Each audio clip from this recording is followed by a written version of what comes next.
Hello agriculture student, स्वागत है आप सभी का फसल डॉक्टर के यूट्यूब प्लेटफॉर्म पर। मैं अभिषेक शर्मा और आज हम पढ़ने वाले हैं फॉर्मेशन फैक्टर। जैसा कि दोस्तों आप सभी को मालूम है कि यह हमारी सीरीज का दूसरा लेक्चर है जिसमें हम fundamental of soil science cover करने वाले हैं और यह बीएससी साथ ही एमएससी वालों के लिए भी काफ़ी यूजफुल रहेगा। तो बने रहिए वीडियो में अंत तक। शुरू करते हैं सॉइल फॉर्मेशन। सबसे पहले तो हम एक जनरल डेफिनेशन को समझ लेते हैं कि सॉइल फॉर्मेशन किस प्रकार से होता है। तो आपको ज्ञात हो, हमने पिछली वाली क्लास में यह डिस्कशन किया था कि सॉइल जनरली रॉक से फॉर्म होती है, लेकिन रॉक में भी एक आगे प्रोसेस होती है जिसे रिगोलिथ कहा जाता है और रिगोलिथ के बाद ही ट्रू सॉइल डेवलपमेंट होती है। ये मुख्यतः दो स्टेज में कंप्लीट होती है। सबसे पहले weathering of rock into regolith, मतलब जो रॉक्स होती हैं वह टूट कर रिगोलिथ में परिवर्तित होती हैं। फिर जो अगली प्रोसेस यानी अगली स्टेज होती है, उस स्टेज में रिगोलिथ का फॉर्मेशन होता है ट्रू सॉइल में, अर्थात ट्रू सॉइल बनने से पहले वह रिगोलिथ में होती है। अब रिगोलिथ क्या होता है? तो दोस्तों, regolith is the third layer of soil. Third layer में क्या होता है कि यहाँ कई सारे कंपोनेंट होते हैं जो सीमेंटेशन का कार्य करते हैं और यही टूट कर या बिखर कर जोड़कर एक दूसरे में आपस में मिलकर ये सॉइल का निर्माण करते हैं। अब आगे हम बात करते हैं उन फैक्टर्स की जो कि महान वैज्ञानिकों ने दिए। डाकुचेव को आप सभी लोग जानते हैं, इन्हें फादर ऑफ सॉइल साइंस कहा जाता है। इन्होंने कुछ फैक्टर्स दिए जो कि अपने फॉर्मूले के द्वारा इन्होंने समझाया। इन्होंने एक फॉर्मूला दिया S बराबर F कोष्टक में PCl और O। इनमें जो S है, S का तात्पर्य है सॉइल फॉर्मिंग से और F यहाँ पर कांस्टेंट है, जबकि P को इन्होंने पेरेंट मटेरियल से और Cl को क्लाइमेट से और O को ऑर्गेनिज्म से डिनोट किया है। अब उनका ये मानना था कि सॉइल फॉर्मिंग प्रोसेस में ये तीन ही मुख्य क्रियाएं होती हैं, लेकिन बाद में जेनी करके एक वैज्ञानिक हुए 1941 में, उन्होंने इस थ्योरी को गलत साबित किया। दरअसल इसे गलत कहना सही नहीं रहेगा। उन्होंने नया डिस्क्राइब किया और फिर उन्होंने बताया कि ना केवल PClO बल्कि इसमें R और T भी काफ़ी योगदान करते हैं। जैसे R होता है रिलीफ और T होता है टाइम। Cl का मैंने बता ही दिया, क्लाइमेट होता है, O से ऑर्गेनिज्म। तो इन सब चीज़ों का मुख्य योगदान होता है जिन्हें बाद में जेनी नामक साइंटिस्ट ने बताया। सॉइल फॉर्मिंग फैक्टर्स को आगे दो तरह से विभाजित किया गया है। पहला है पैसिव सॉइल फॉर्मिंग फैक्टर्स और दूसरा है एक्टिव फैक्टर्स। दोस्तों, पैसिव सॉइल फॉर्मिंग फैक्टर जो कि उस सोर्स को रिप्रेजेंट करते हैं जो सॉइल फॉर्मिंग करती है, इसमें मुख्यतः आते हैं अपने पेरेंट मटेरियल और रिलीफ। इसमें मेनली पेरेंट मटेरियल, रिलीफ और टाइम आते हैं। वहीं अगर एक्टिव सॉइल फॉर्मिंग फैक्टर्स की बात करें तो ये ऐसे फैक्टर होते हैं जो उस मास को एनर्जी प्रदान करते हैं ताकि वह सॉइल फॉर्मिंग कर सके। आगे हम इनके बारे में डिटेल चर्चा करते हैं। बात करते हैं पेरेंट मटेरियल की। तो parent material is a unconsolidated mass या मटेरियल, ऐसा मटेरियल जो कि अनकंसोलिडेट है या इसे हिंदी में कहें तो समेकित ना हो, मतलब आपस में मिला हुआ ना हो, उसे पेरेंट मटेरियल कहते हैं। और ये भी दो तरह का होता है, एक सेडेंटरी और एक ट्रांसपोर्टेड। सेडेंटरी टाइप का जो पेरेंट मटेरियल होता है वो ओरिजिनली प्लेस पर डेवलपमेंट होता है, अर्थात जिस स्थान पर वह है वहीं पर डेवलप होता है और वहीं पर सॉइल फॉर्म करता है। लेकिन जो ट्रांसपोर्टेड होता है वह कहीं से आता है और दूसरी जगह सॉइल फॉर्म करता है, उसे ट्रांसपोर्टेड पेरेंट मटेरियल कहते हैं। अब इसमें भी कुछ उदाहरण है, जैसे अगर कोई ग्रेविटी के द्वारा पेरेंट मटेरियल आता है तो उसे कोलुवियल कहते हैं। ये एग्जांपल बहुत इंपॉर्टेंट है, आप इन्हें याद रखना। और अगर वाटर के थ्रू आता है तो एलुवियल, और आइस के थ्रू आता है तो ग्लेशियल, और बाय विंड आता है तो एओलियन। बाय विंड के थ्रू जो आता है तो उसे एओलियन कहते हैं। अब बाय विंड दो तरह का होता है, इसे हम आगे समझेंगे। वेदरिंग की प्रोसेस है या सॉइल फॉर्मिंग की जो प्रोसेस है वह कई सारी स्टेजेस में होती है। जैसे कि उसमें पहली होती है इनिशियल स्टेज। इनिशियल स्टेज में पेरेंट मटेरियल अनवेदर्ड होता है। उसके बाद आती है जुवेनाइल स्टेज। जुवेनाइल स्टेज में हम बात करें तो पेरेंट मटेरियल जो है वेदर्ड होना शुरू हो जाता है। अर्थात मान के चलिए कि ये कोई पेरेंट मटेरियल है और अब ये है वेदर्ड होने वाला है, तो ये वेदर्ड होने लगा है। तो जब ये प्रक्रिया शुरू होती है तो उसे जुवेनाइल स्टेज कहते हैं। बात करें हम जुवेनाइल स्टेज की, तो जुवेनाइल स्टेज में वेदरिंग प्रोसेस शुरू हो जाती है, परंतु यहाँ भी पेरेंट मटेरियल या बोले तो ओरिजिनल मटेरियल अभी अनवेदर्ड रहता है।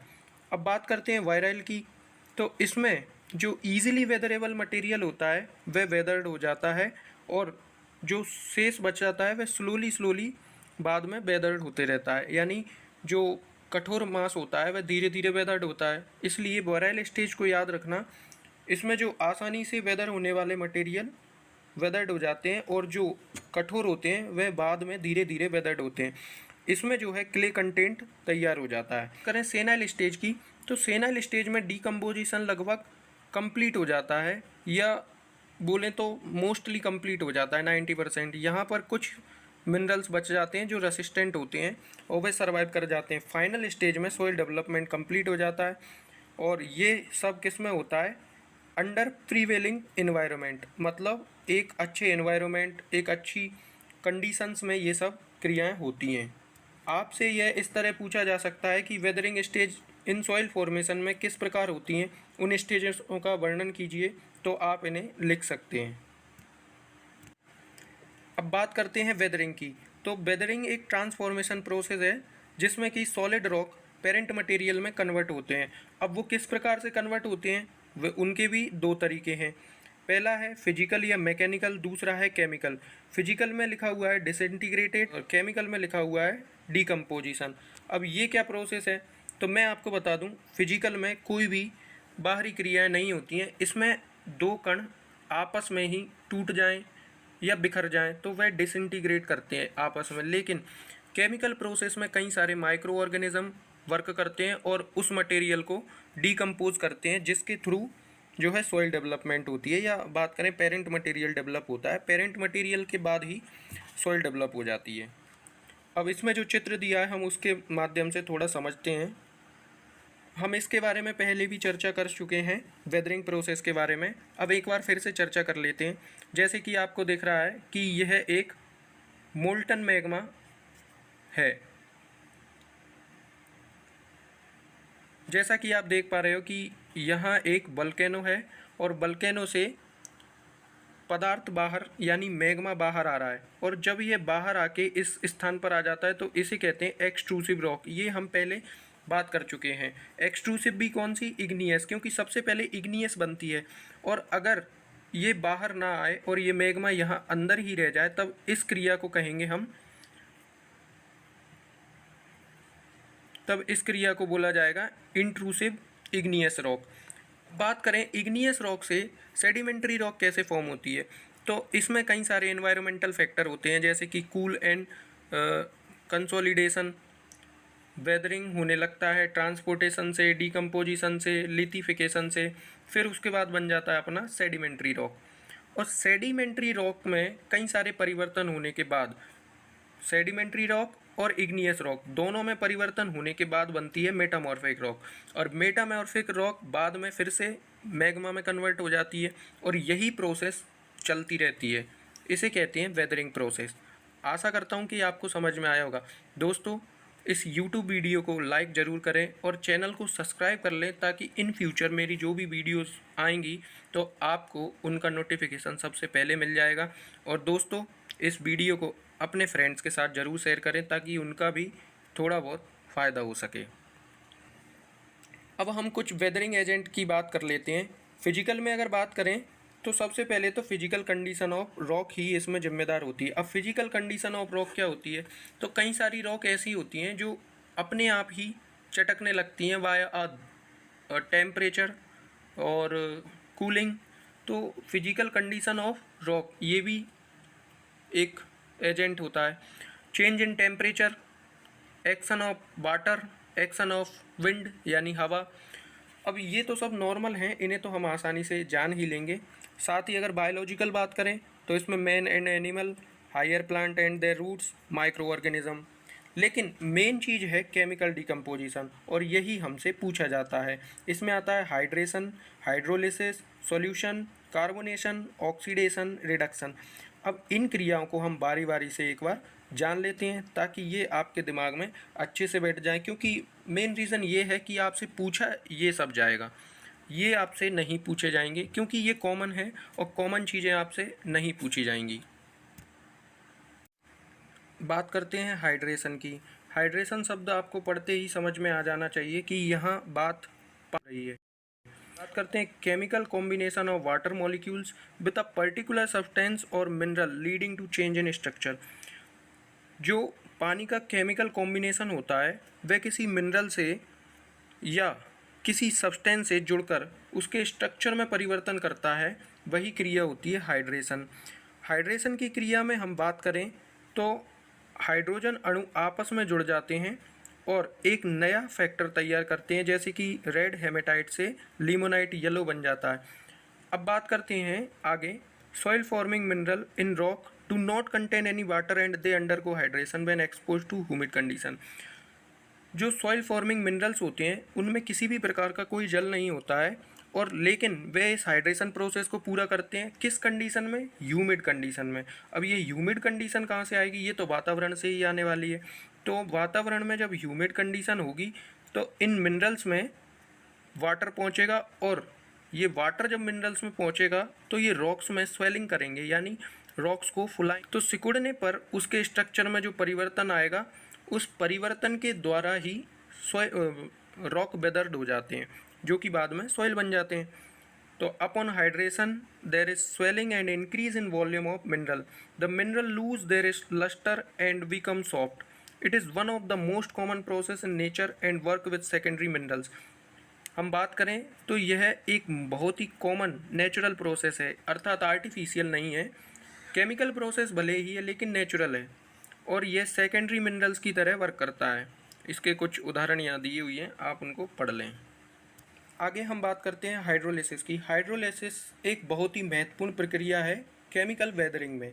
अब वो कैसे है? क्योंकि हाइड्रोलिसिस का भी अर्थ वाटर से ही है। अब हाइड्रोलिसिस जब भी आप कभी पढ़ो तो समझना इसमें वाटर का डिटैचमेंट होता है।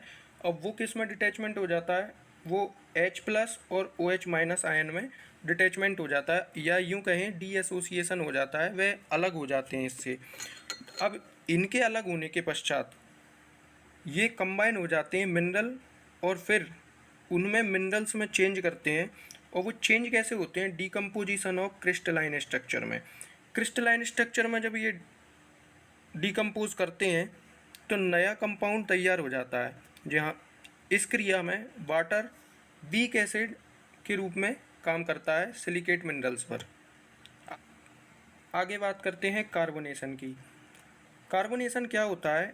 इसमें कार्बन डाइऑक्साइड डिसॉल्व हो जाती है पानी में, और यह कार्बोनिक एसिड तैयार करती है। अब कार्बोनिक एसिड का क्या रोल है? यह जो कार्बोनिक एसिड होती है वह कई सारी रॉक और मिनरल पर अटैक करके उन्हें सॉल्यूशन में तैयार कर देती है। जनरली देखा जाए तो कार्बोनिक एसिड अटैक करती है कई सारी रॉक्स और मिनरल पर और उन्हें सॉल्यूशन में तैयार करा देती है। अब कार्बोनेटेड वाटर का इफ़ेक्ट रॉक्स पर होता है, लेकिन सबसे ज़्यादा होता है लाइमस्टोन पर, आप इसे याद रखना। चलिए आगे चलते हैं।